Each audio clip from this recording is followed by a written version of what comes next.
Welcome to the Mavens Do It Better podcast. And now, your host, Heather Newman. Hello, everyone. We are here with another episode of Mavens Do It Better podcast. And I have the pleasure today to bring on a friend and a colleague, Edith Young, who is amazing. And she is an IT supervisor. She works in the public defender's office in Hennepin County. She's from Minnesota, and she also works with Beautycounter. She is amazing, and we've met over sort of many, women in tech diversity and tech conversations and things. And Edith, why don't you say hello to everybody? Hello, everybody. Wonderful. And you're coming at us from Minnesota today, yes? Yes, I am. I'm actually downtown Minneapolis today, right in my working office of the public defender. So, yeah. Wow. So tell everybody about your cool job oh my goodness. Tell everybody about what it is to be in the public defender's office. I would love to hear more about that.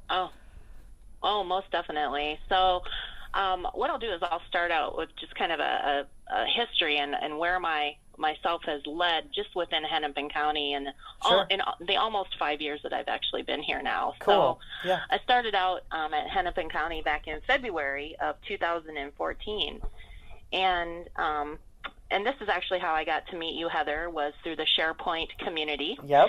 And so came here as a senior technical analyst to work with the recently released SharePoint platform. At the time, it was SharePoint 2016 on-prem. Yep. And was asked to come in and help with user adoption and training and governance and building solutions, all things fabulous SharePoint related. Right. And so did that for probably, it was 3 years of my 2014, 15, and 16, and decided, I think I'm ready for a new challenge. I think there's something else out there for me, but still within the county, because Hennepin County is it's an amazing community to work for and work within.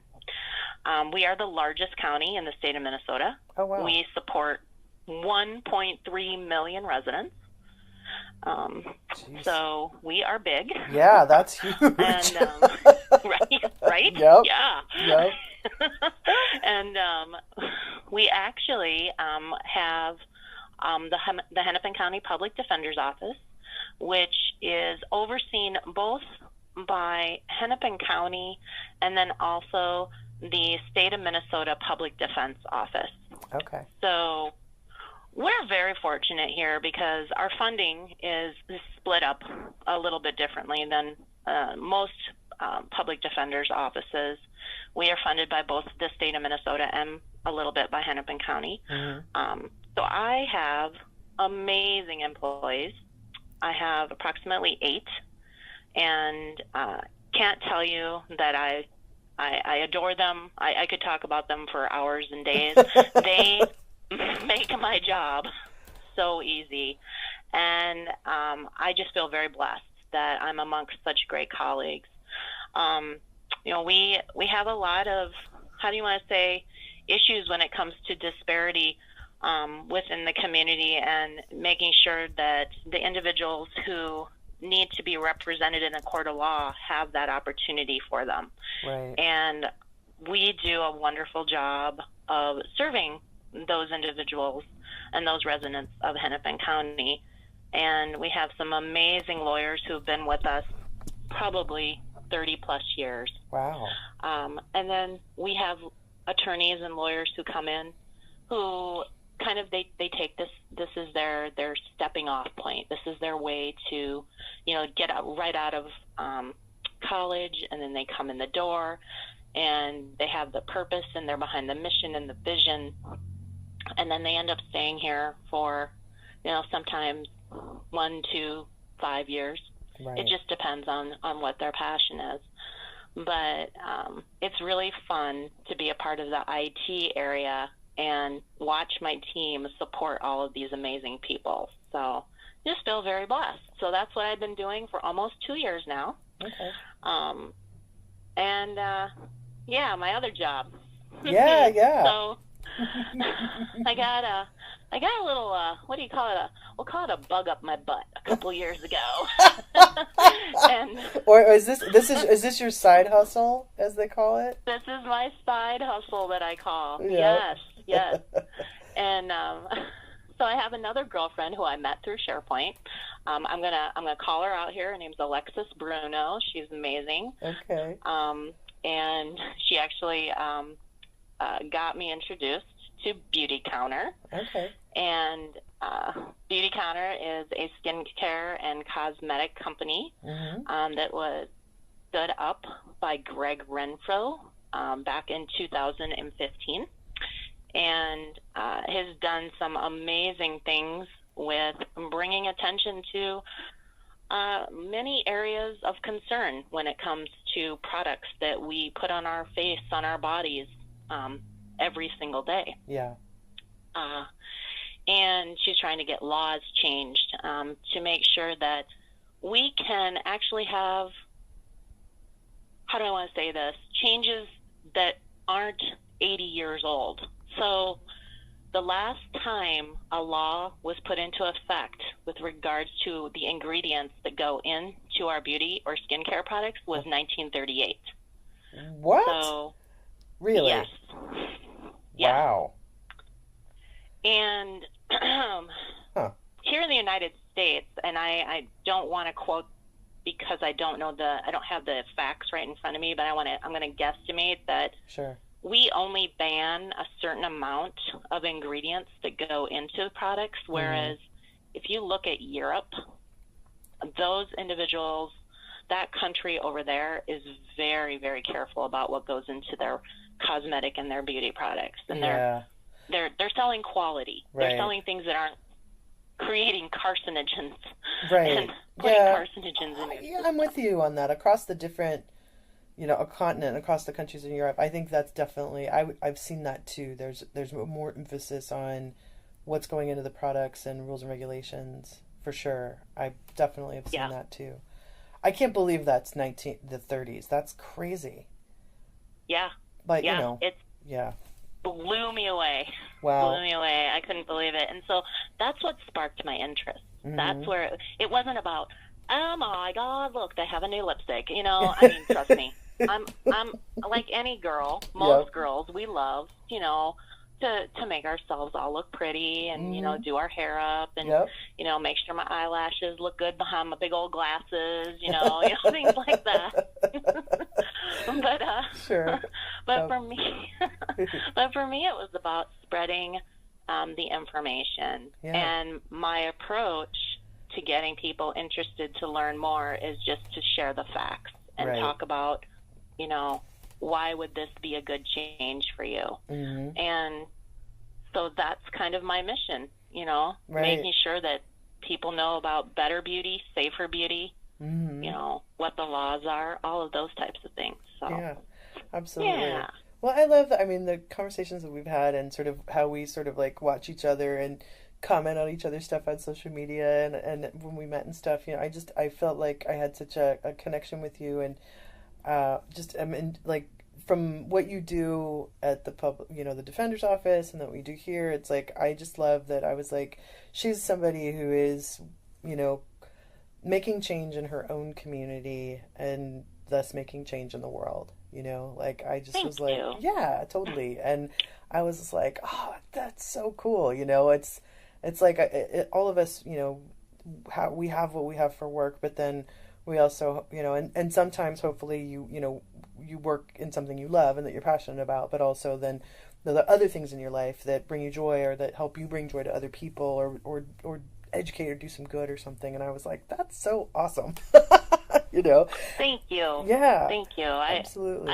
I appreciate hearing that because, sometimes I think we as women, we're caregivers. And naturally, that's what we're born to be as caregivers. Yeah. And it's ingrained really, really deep in some of us, and some of us it's more like, you know what? Yep, I am maternal. I was meant to have children. Some women are meant to just drive with these amazing careers and still be maternal, but to their nieces and their nephews. And, or every other person in their life. Yeah. and there's nothing wrong with that. Yep. You know, I mean, sure. I was so young. I was 18 when I had my son. Okay. And so I feel very blessed to this day to actually have had him when I was so young. Because now what he's done for me is he's opened the doors for me to be able to do all of these amazing things that I had to kind of put on hold when I was younger. Right. You know, so here I am able to explore down the Beautycounter, road, able to get involved with leadership opportunities for other women, able to, learn and become a better and, how do you want to say, growing leadership person myself in my IT supervisor role. So, life is really good. I mean, it is. I love it. Well, fantastic. I love hearing that. So, and I know from, us talking and other things, like you're also really involved, like you're a pet lover for sure. Oh God, yeah. Yeah. So how is that? Yes, I am. Yes, you have pets, and you also, I think, help other people in finding pets, all that sort of. Talk about that a little bit too. Oh, sure. All right. Let's see. What else can I say about that? Well, there's another side hustle, actually, that I probably didn't mention at any point in conversation. I think I just figured that out, but Who knows? I probably have 20 of them that I don't even realize that I do. Right. So there's an organization here in Minnesota, and it's up in Sandstone, and it's called the Wildcat Sanctuary. Okay. And they truly give and provide homes to wildcats, everything from an F1 Bengal all the way up to a lion. Wow. Homes where individuals have tried to captivate them and make them domesticated cats. Oh. And so, as most of us inherently know, that's not something that's going to ever happen. Those cats are born to be wild. They are meant to be wildcats. And I got involved with the sanctuary back in 2014 as a volunteer. Okay. What did that mean? Yeah. Well, it meant going up to the sanctuary. You have to be 18 years of age. And then you have to, go through kind of a volunteer, what I would call, onboarding. Okay. And then you get to go up and you do hard labor. Like you help rip down enclosures and build new ones. You help make sure that the grounds are mowed, that the memorial garden is weeded, that wherever they need help, because it's 100% donor and volunteer driven. And so then at the end of your volunteer time, usually if it's a good day, you get a little tour where you get to walk around, and you're always, there's a line around the outside of the enclosure. It's about 10 foot of space, and you get to walk around and see these beautiful animals. Wow. And experience the beauty up close. And they're living free again, and they're able to play, and they're able to run, and they know what humans are because they were taken in by humans. Right. Probably in the beginning, but they get to be wild at heart, and so they're no longer being captivated. What they're in is the place that they get to retire now and relax and be what they were meant to be. I would think that with these cats, they can't necessarily, because they were captive or captivated, that they can't be released back into a wild habitat because they probably wouldn't survive, or you know what I mean? Like, is that correct? Okay, gotcha. No, you're absolutely correct, Heather. Yeah. Right. So there are, I want to say, 5 cougars that we have. Okay. And and I always say we. I should never say we. I should say the Wildcat Sanctuary has 5 cougars. Well, you work there, you volunteer there. I think there's a little bit of that for sure. Why not? It's all right. You know? Yeah, I've adopted them in my heart. Yes, you know? of course.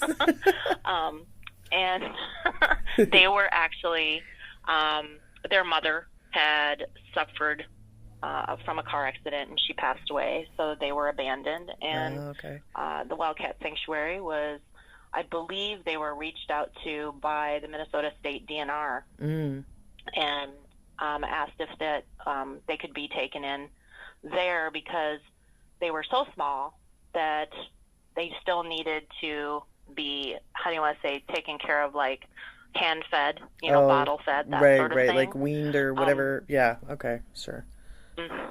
But once you do that, then you really can't release them to the wild because they aren't going to be taught the same instincts that the mother cougar could have, taught them. Mm-hmm. So, makes sense. Yeah. So, but yeah, they are an amazing organization. I also get to serve on the board of directors. Oh, cool. I'm currently in a secretary position, and so do that as well. So volunteer. Yeah. Do a little boarding, that sort of thing. That's awesome. Wow. I knew some of that. Well, and I knew that from some of your photos and stuff that you put up from different things. I was like, does she have a lion in her house? What's going on over there? I was like, okay. I know you don't. Well, I have no lion. Okay. But I do have a 20-pound domesticated male cat. His name is Stewie. Yeah. That's wonderful. Oh my goodness. Yeah. Well, and and I know that you're a big part of, you're in the organizing committee for the SharePoint Saturday Twin Cities too, right? I am. Yes, there's another side hustle for you. See? Oh, look at that. We're uncovering so much today. I know. Well, and the Twin Cities is, for those of you listening, many of you know that, I've been in the SharePoint world for a very long time, and I'm a Microsoft MVP and, speak a lot in the circuit. And, the SharePoint Saturdays are great events that happen all over the country, all over the world. I think there's, I can't even remember the number. It's like 83 of them now, I believe. Jeff Teeper, Godfather and CVP of SharePoint, was talking about that at the European SharePoint Conference. And the Twin Cities has been around, I think, since the beginning of them. How many have you had? Yeah. We've been around since 2008. Yep. Okay. It was kicked off back in the day. I want to say for sure Wes Preston was involved. Of course. Yep. And then Jim Ferguson. Mm-hmm. Yep. And I also want to say Sarah Hazy. Yeah. Big shout out to Sarah. She's a beautiful person and an awesome SharePoint individual. Yeah. Absolutely. And a very good friend. Love her dearly. Yep. They are the ones who kicked that off. And Raymond Mitchell, too. I want to say Raymond Mitchell was a part of that as well. Yeah. So. Those are all big sweethearts. That's so awesome. And you're now doing 2 of those a year, right? We are. We do one in the spring and we do one in the fall. Yes, ma'am. I think you might be one of only a few that actually are doing 2 a year as well. I think so. Yeah. I think so. It's a lot of work, but I will tell you, just from having now participated on the planning group leadership team since 2014, the process has become so fine-tuned that it just runs itself now. Yeah. And it's so cool because that just shows the effort and the timing and the ability of this group that we've all come together to be on the same page to pull off what is an amazing event. I mean, we reach numbers in the 600s. Yeah, yours is one of the biggest for sure. Yeah. I think in the world. And so last year I got to, or was that this year? No, that was. I'm totally I can't even remember. Oh my god! But I came to my first one. Yeah, I remember. I sat next to you during lunch. Yes. I think we had salads together. Totally, yes, we did. And you were so lovely, and it was hilarious because, we all got into town, and there ended up being literally a blizzard. And so, it was one of those where we were like, all right, well, everybody gonna hunker down. But we did, we ended up, what's the name of the place that we went to for the dinner afterwards? That is Khan's Yes. Mongolian barbecue. Yeah. Yes. That place is awesome. So if you it's where you go and they have, all the stuff on the on a, it's almost like a salad bar, right? And you pick up the meat, you pick up everything, and then you take it over to this giant grill and they grill it for you. I mean, you want to talk about nom nom.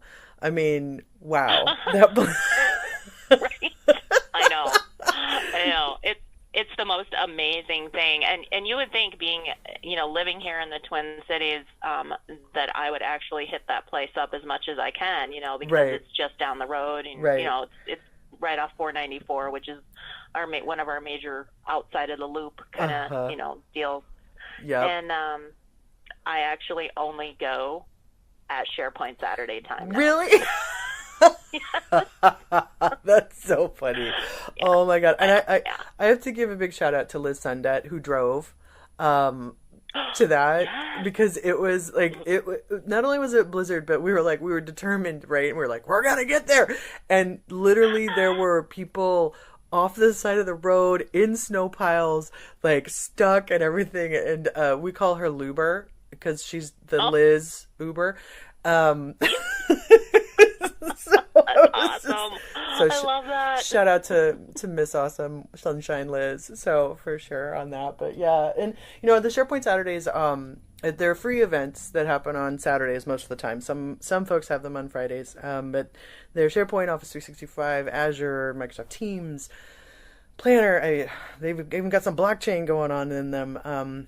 And if you're interested in those, it's spsevents.org on website, so you can check those out. And I know that, being a speaker, people can apply to speak, you can apply to sponsor, all that sort of thing. So I run the SharePoint Saturday LA one now, so we did that last August. So yeah, I love those events, and they're a lot of fun. And I think you guys are just, it's always nice when I hear the Twin Cities. I'm all like, yep, that's sort of the granddaddy, grandmama of them all for sure. So with a lot of really good thank you, history. Heather. Yeah. I will pass that on. I will make sure that if none of them folks are on this podcast right now, that I'm like, hey, Heather Newman says we are the granddaddy of all the daddies.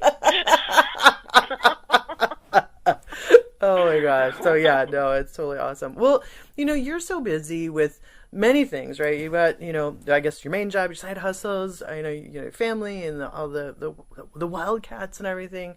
We talk a lot about, work-life balance and, that tech can be very, stressful and all of that. How do you unplug, and where do you find, your inspiration and sparks? Where's that come from? As I get older, and I am getting older, I try to make sure that I take time for myself in several different ways. One of them is I have gone to a chiropractor since I was 12 years old. Okay. And I find that, making sure that at least once a month, if not twice, I go in and I get my spine realigned, and I just make sure that, everything that needs to hold me in place is holding me in place. I also enjoy travel when I can travel. We have a trip coming up to Jamaica in February next year, so super excited about that. Yeah. And, just hanging out at home. I've kind of turned into, when I can be a homebody, I am a homebody, and just spending time with the hubby and the cats at home. So. For sure. Yep. So if I'm not bopping all over, like I was thinking about this last weekend, my Saturday was taken up. My husband has been at home on a medical leave since mid-November, and so he's still not ready to go out to all these holiday events yet. And so I took on that duty to represent the youngs at the holiday event. Oh, wow. And I had 2 of them last weekend, and I have a couple this weekend. Oh, my then goodness. Probably, I'm sure there's a New Year's Eve something or another coming up that I don't even have on my calendar yet. But, Right. Yeah. Oh, my God. Yeah. And, I know, you're and working on, SharePoint and, all of our Microsoft technologies and stuff. And how, just from your perspective, how is it, working in an agency like you do, kind of keeping up with the changes that are coming out like at lightning speed? You finding that people will roll along with you with the punches? Are you kind of the person who is driving sort of that new sort of digital transformation and innovation and stuff? Or is it more like, let's hold the course and make sure we know what we're doing? We'll get to that stuff. Like, how is that affecting what you do on a day-to-day basis? That is a fabulous question, actually. And I would say that as a government agency, we are actually pretty good when it comes to staying on top of technology. I want to say it was, oh my goodness, I'm trying to think of the month that the transition took place, but we did move from SharePoint 2013 on-prem to SharePoint 2016 on-prem. And, there's not much of a change with that. The look and feel is quite the same, so we didn't have to go through a lot of user adoption as far as people going, oh, holy crap, they changed the interface, because they didn't. They really kept the interface pretty nice. As an agency, we are also looking forward to the future, and O365 and SharePoint Online is a part of that future for us. Of course. We are a little slower than some to be able to switch over to that, but that has a lot of play as to what's in the budget, how do we want to make sure that we are training and making sure that the governance that we need to have in place is going to work for our end users. So planning respectfully and strategically, those types of things. So the eye is on the ball that continually moves in the SharePoint technology world. Sure. And I'm actually meeting with one of our IT managers later this week to chat about a proposal that I had about figuring out how can we make sure that user adoption, not just for SharePoint, but for all Microsoft products, is working across the county. What can we do to improve that? And so we're going to ideate. And who knows, maybe there'll be another side gig that comes out of that for me. I love it. but yeah. So does that answer your question? Yeah, completely. Yeah, totally, absolutely. Awesome. Okay. Yeah, no, absolutely. And and maybe to kind of wrap up, I will ask you. I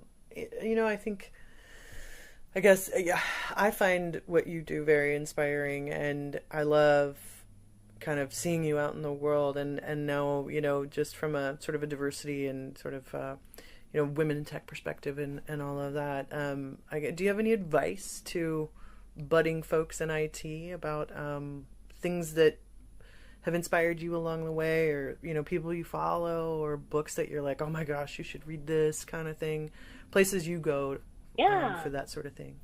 Yeah, for sure. Thanks for that. That's a wonderful way to wrap this up. So I personally have been very involved with an organization that was just Minnesota based up until this past summer. It's called Team Women. And Team Women is now nationwide, and it's really an organization that, much like what you do, Heather, from the perspective of building up other women who are in leadership roles, who are working on getting in leadership roles, who are looking for new avenues to become better leaders or different types of leaders, that sort of thing. So I'm very involved with them and attending their events and supporting them. And I would say that if you have that opportunity and you have an organization like that that is within the area that you live, the Twin Cities is a large area, so we're lucky to have an organization like this. Sure. Please think about getting involved and looking into how they can help you grow yourself, find your passion, and, build the next prototype. Because just because the first prototype doesn't work doesn't mean that the second prototype or the third prototype or the fourth one, et cetera, will work. So, completely. Yeah. Yeah, no, absolutely. Yeah. That's cool. Yeah, what's the, so I'm with my folks for the holidays, and we were playing Jeopardy, watching Alex, and then my mom was like, she's like, how about this one? Do you know where WD-40 came from?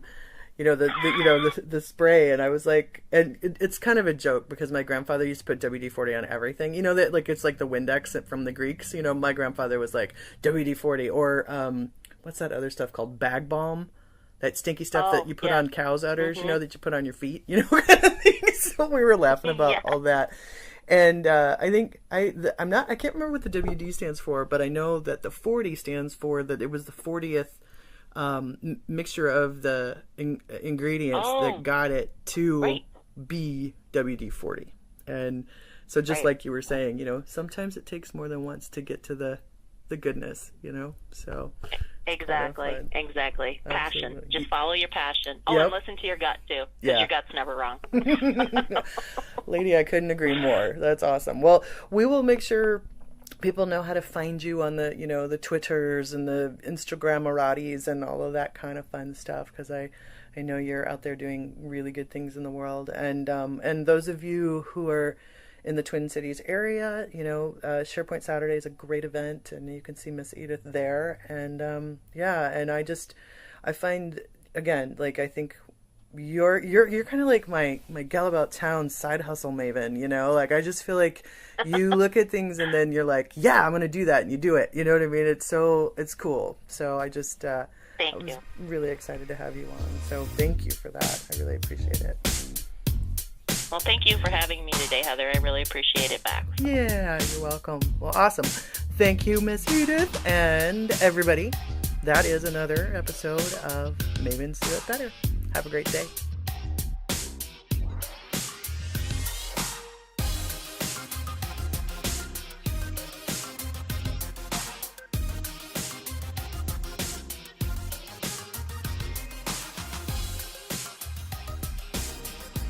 The original music on this podcast was created by Jesse Case.